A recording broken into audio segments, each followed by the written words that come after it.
নমস্কার বন্ধুরা, আরবিপি চ্যানেলে আপনাদের সকলকে জানাই স্বাগতম। চলে এসেছি কথা ধারাবাহিকের নতুন একটি আপডেটস নিয়ে। আজকের পর্বে শুরুতেই আপনারা দেখতে পাবেন গুহবাড়িতে চলছে গোপালের জন্মাষ্টমীর পুজোর আয়োজন এবং ছোটকা কথা এবং বাকি সবাইরা মিলে খুব জোরসোর করে পুজোর আয়োজন করছে। এদিকে ছোটকা কথাকে জিজ্ঞেস করে যে পুজোর আয়োজনে কি কি মেনু আছে। পর কর্তা দিদা বলে, কি রে ছোট কোকা, তুই কি কোনোদিন শুধরবি না? পুজোর আয়োজনে কি কি পদ হবে সেটা কি কেউ জিজ্ঞেস করে? তুইও না। পরের মুহূর্তে দেখা যায় এভি, অ্যানি, প্রি, একই প্র্যাটি সবাই সেখানে আসে এবং তাদেরকে দেখে অ্যাবি বলে, দেখ এভাবে যদি কাজটা হয় তাহলে সারাদিন লাগবে ভোগ বানাতে, এভাবে কি কেউ করে? এরপর এভি চলে যায় কথাকে কাজটা শিখিয়ে দিতে। এভি বলে, দাঁড়া আমি তোকে শিখিয়ে দিচ্ছি কি করে কি করতে হবে, নইলে তো আমার বদনামটা হবে। দিকে দেখে কথা বলে, আপনি এখানে, কিন্তু আপনি তো পুজো আর চাই সবটা বিশ্বাস করেন না, তাহলে আপনি এখানে কেন? এরপর এভি বলে, তুই যেভাবে কাজগুলো করছিস না এটা সারাদিন লাগবে, আর ভোগ খাওয়া হবে না, ততদিনে দেখবি গোপাল বড় হয়ে গেছে। পর এভি বলে, দেখ আমি তোকে দেখিয়ে দিচ্ছি, সবার আগে ঘির মধ্যে চাল আর ডালটা সব ভালো করে ভাজতে হবে। এই নিজে নিজেই সব ভোগের রান্নার আয়োজনটা কথাকে দেখিয়ে দিচ্ছে। এভি আর কথা দুজনে মিলে ভোগ রান্নাটা করে। এরপর ভোগ রান্না করতে করতে কথা এভির দিকে তাক হয়ে তাকিয়ে আছে। পর এভিও কথার দিকে মুগ্ধ হয়ে তাকিয়ে আছে, দুজনেই একে অপরের দিকে তাকিয়ে আছে। এরপর এভি বলে, আরে সব পুড়ে যাচ্ছে, তো তোকে দিয়ে না কোনো কাজই হবে না, তুই ছাড়, আমাকে করতে দে। এরপর ছোটকা বলে, কি মা কি বুঝছো? এরপর কর্তা দিয়ে বলে, আমি যেটা বোঝাই সেটাই বুঝছি, আর তোমরা না এখন ওদের দুজনের পিছে লাগতে যেও না, ওরা দুজন এভাবেই একে অপরের পাশাপাশি আসবে। বলে, কিন্তু আমি কিছুতেই না শান্তি পাচ্ছি না। এরপর কাকিয়া বলে, আমি জানি মা, আমরা সবার মনটাই না অস্থির হয়ে আছে এই কিরিটের বিষয়টা নিয়ে। এরপর কথা মনে মনে এটাই বলে, হে ঠাকুর, তুমি আমাকে কিছু একটা পথ দেখিয়ে দাও। পরের মুহূর্তে দেখা যায় তিলকবাবু চিত্রাকে ফোন করে বলে, যে করে হোক আমার ওই গোপালের বাঁশিটা চাই। এরপর চিত্রা বলে, গোপালের বাঁশি তো একটা সামান্য বাঁশি, সেটা কেন চাই? এরপর তিলকবাবু বলেন, ম্যাডাম যেটা বলছি সেটা আপনি করে দিন, আর ওই বাঁশিটা চাইলে আমি আপনাকে আর কখনো ফোন করব না।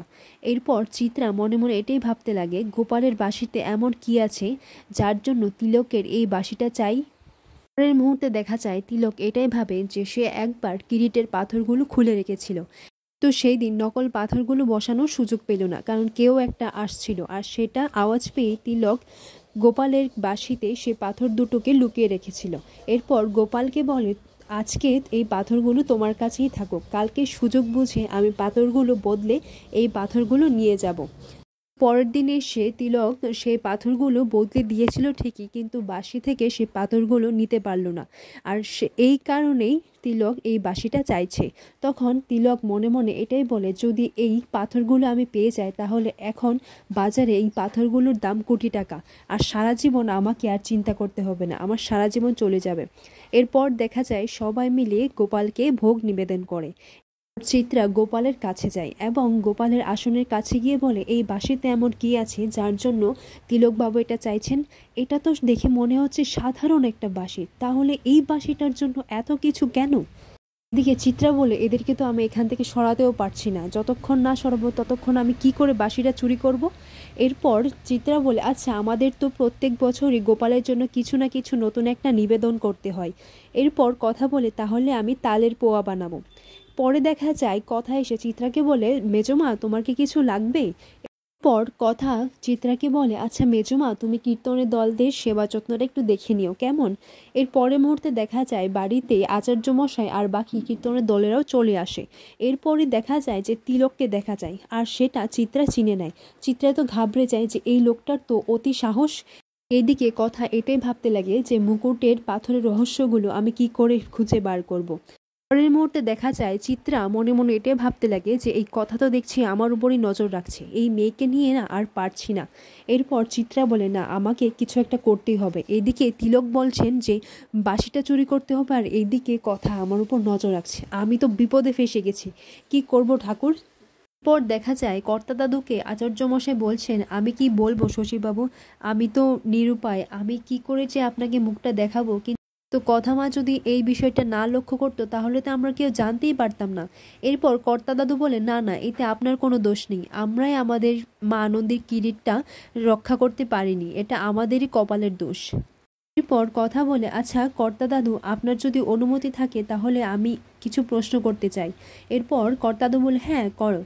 কথা আচার্য মশাইকে বলেন, আচ্ছা আচার্য মশাই, আমরা যখন কিরিটটা ফিরিয়ে দিয়েছিলাম তারপর থেকে কি তিলকবাবু সেখানে এসেছেন?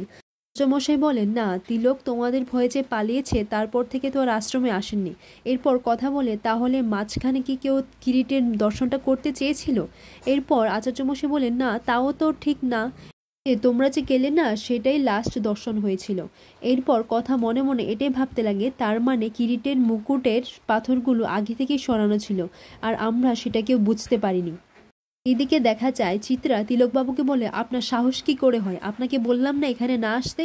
এরপর তিলকবাবু বলেন, ম্যাডাম আপনি যদি আমাকে বাঁশিটা না দেন তাহলে কিন্তু আমি মুখটা খুলে দেব আর চুম্বকের রহস্যটা সবাই জেনে যাবে। পর চিত্রা বলে, আপনি চিত্রা গুহকে থ্রেট দিচ্ছেন, আপনি চিত্রা গুহকে চেনেন না। পর তিলকবাবু বলেন, আরে ম্যাডাম শান্ত হন শান্ত হন, বাঁশিটা এই কারণেই চাইছি কারণ কিরিটের পাথর দুটো গোপালের বাঁশির মধ্যে লুকানো আছে। এরপর চিত্রা এটা শুনে খুবই খুশি হয়। চিত্রা বলে, দ্যাটস ওয়ান্ডারফুল। আর চিত্রা বলে, আমি আপনাকে এই বাঁশিটা একটা শর্তে এনে দেব। এখন বাজারে পাথরের দাম কত হবে?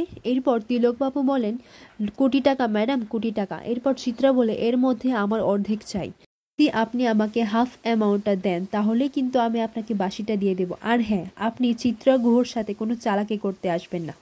সেখানে জুনিয়র ঋতু এলে চিত্রা কথাটা ঘুরিয়ে দেয়। এই মুহূর্তে দেখা যায় লোকজনও আসা শুরু হয়ে গেছে এবং সবাইকে প্রসাদ বিতরণ করছে। এরপর অনিকেত প্র্যাটিকে বলে, কিরে এখন তো নৌকা লাগবে, কারণ মাটিতে যেভাবে জল গড়াগড়ি খাচ্ছে না। এরপর প্র্যাটি বলে, এই কি রে তোরা, আমাকে কি ভালো করে কাজটুকুও করতে দিবি না?